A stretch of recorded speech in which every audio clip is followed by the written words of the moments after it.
Becca Books here with a First Impression Friday review. I picked up a new foundation product at Walmart about 2 weeks ago. Anytime I'm going to be doing any reviews on any foundation or skin products, I'm going to be using them for at least 2 weeks before I give you my honest opinion of what I thought. So I did pick up the Rimmel Lasting Finish 25-Hour Foundation with Comfort Serum. This guy. I picked it up in the color Classic Beige. It does have SPF 20 in it.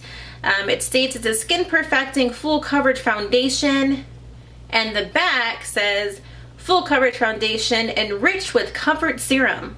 What that is, no idea. Instant perfect coverage that lasts all day, sweat, heat, humidity, and transfer proof for up to 25 hours. Dermatologist tested. You get a full ounce, so that's it's a good amount. It was about, I think it was $6 or $7 at Walmart. The only thing about this that I'm kind of confused about is what is comfort serum? I read online that there is no exact formula for what was in comfort serum and what exactly it does, but in different descriptions of the foundation, I did see that there was a skin perfecting agent in it, there was a vitamin E within it, and I'm guessing that is making up what is the comfort serum. So as far as what I think, pros and cons. So pro-wise, it is a medium coverage foundation. It is very buildable. So if you do want a full coverage foundation, you can definitely stack up the layers on your face if you wish to. But if you just do one layer of foundation, it's going to give you more of a medium coverage than a full coverage foundation to cover heavy blemishes. If you're someone who likes a dewy finish on your skin, this will definitely give you that. As you're looking at my face right now, I have it on. I've had it on now for the past 13 hours. And with myself, I have combination skin. I tend to get oily in my T-zone, and then I do have larger pores on my cheeks, chin, and nose, everywhere. And with myself, when I put it on in the morning, I put a powder on top to set it so it isn't so dewy, but you know, 3 or 4 hours into the day, I look in my mirror and I'm like, oh my god, I'm a freaking shiny monster. So I'm asking all the girls at work, do I look oily? They're like, no, it looks like you have a highlight. I'm like, okay, well, I don't have one on. So it definitely gives you a dewy finish if that's something that you're into or something that you enjoy. What else?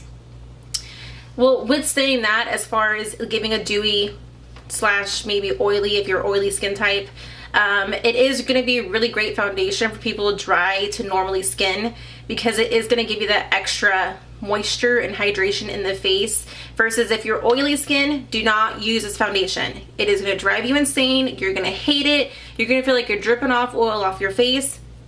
Don't. Normal dry skin types. Combination, yes. I know some people are considered combination because in the winter they're dry and in the summer they're more oily. So if you're one of those people, definitely give it a try, just to see if you like it. It's only $6-7, so you're not spending $45 in a bottle of foundation, and it doesn't really crease or settle into any creases on my face. I do have dimples when I smile, so I kind of gave it a couple smiley tests throughout the day to see if maybe it settled in any specific areas of my face. It didn't really do that at all, so that was kind of nice.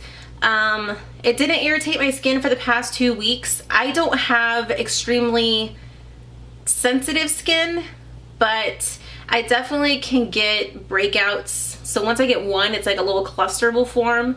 I did break out slightly on this side of my face, but it was because of Shark Week. Period. But besides that, I didn't see any more flare-ups on my face than normal. I didn't get any extra redness. I didn't see my pores get any larger, or it seemed like they're getting clogged at all. But saying that, it is a 25-hour long-lasting foundation. You're going to want to wash your face off every night. Do not use a makeup wipe. Wash your face with soap and water. One night I did use a makeup wipe, you know, rubbed the heck out of my face to get my makeup off, and then just to kind of give it a test, I then washed my face with my Murad face cleanser, and when I wiped my face with a white towel, there was still foundation that came off. So definitely wash your face at the end of the day when wearing this. Otherwise, you probably will run into issues of having breakouts, clogged pores, blackheads, and so forth. With this also, you barely need any product to cover a large portion of your skin. I was just like, I'm gonna show you. I was just dipping my finger and like doing one of these things and then getting the product in my finger and just dabbing away and then blending out with a beauty blender. Blended out great, gave a lot of coverage, spread it out wonderfully. It does oxidize, so it may I mean, everyone's different. It oxidized on me like maybe a shade and a half to a full shade darker than what it looks like in the bottle. So if you are someone that, you know, you're like, oh, this matches perfectly, give it a few minutes, see how it dries, and see if it still matches, because it will oxidize to the skin. As far as options for skin, there is only 7 shades in this foundation, mainly gearing towards porcelain skin tones to a medium skin tone. If you're a darker skin tone, you're not gonna find this. It's kind of bad. I mean, come on, Rimmel, you guys are a huge company. You can't get some dark skin tone colors to match our darker people out there. I mean, it's just ridiculous. When you're gonna launch a foundation and you want to be successful in the drugstore, you need to give out 12, 20, 24, you know, range color options for every skin tone. Warm, cool, dark, everything. So that's one downfall. Luckily, I did find some that did match my skin tone. I'm more of like a medium olivey complexion, so classic beige did match me. As far as packaging on this product, I don't like it. I think this product definitely needs to have a pump on top. It is a thicker consistency formula. It's not liquidy, it's not like cement, but I mean, nothing is coming out of this bottle. See? There it is. So you can see it is a thicker consistency. It's not super runny, but it's definitely not liquidy. It's kind of creepy crawling its way down my hand right now. It's very thick.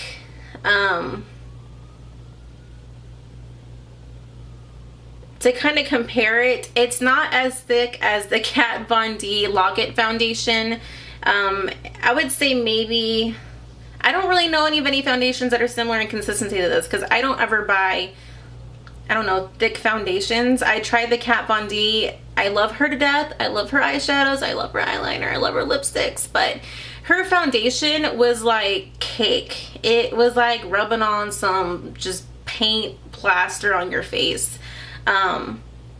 But this stuff is thick, so a pump bottle would have been really great for this. I have smaller hands, so the opening for this is really, really large. Yeah, the opening to this bottle is very, very large. It's bigger than a finger, so I was definitely having to like squish my finger down really hard, so when I did this thing, it didn't dump all over my floor. It states also that it's 100% transfer proof. That's one of the claims the foundation does make. Let's test it. Let's see. Let me wipe off all this foundation that I just wasted. Okay, transfer test. Here is a clean Kleenex, right? And like I said, I'm typically not a super oily person.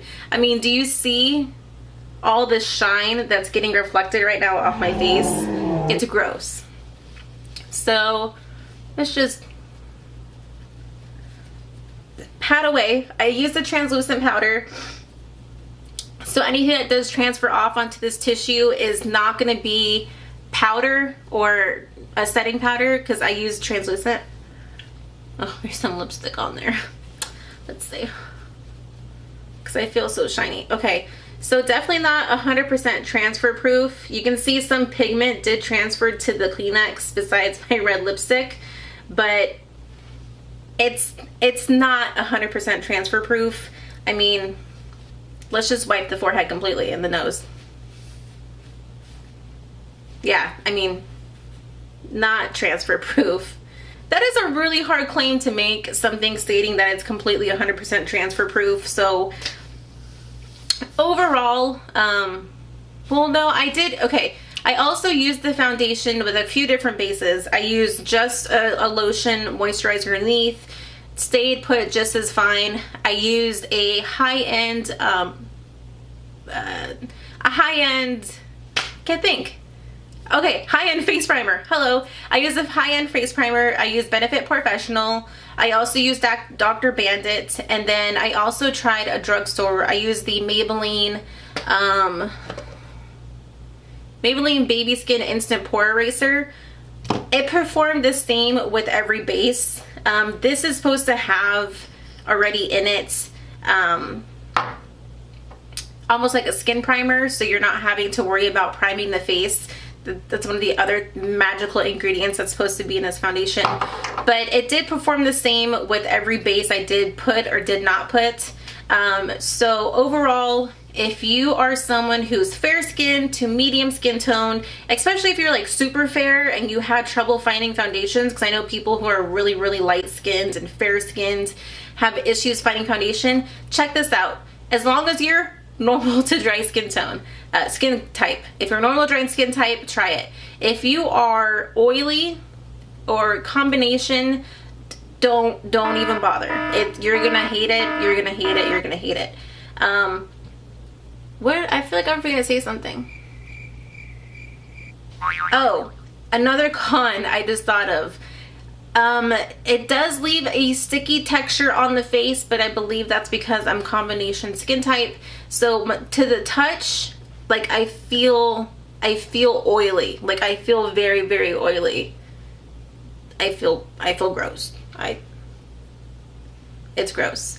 But yeah, overall, if you're a very fair, no, I don't want to say that. I don't want to say that. What I want to say is I wasn't able to test this as far as the heat, humidity, and sweat proof. Haven't been to the gym in a while. I will be hopefully signing up here pretty soon.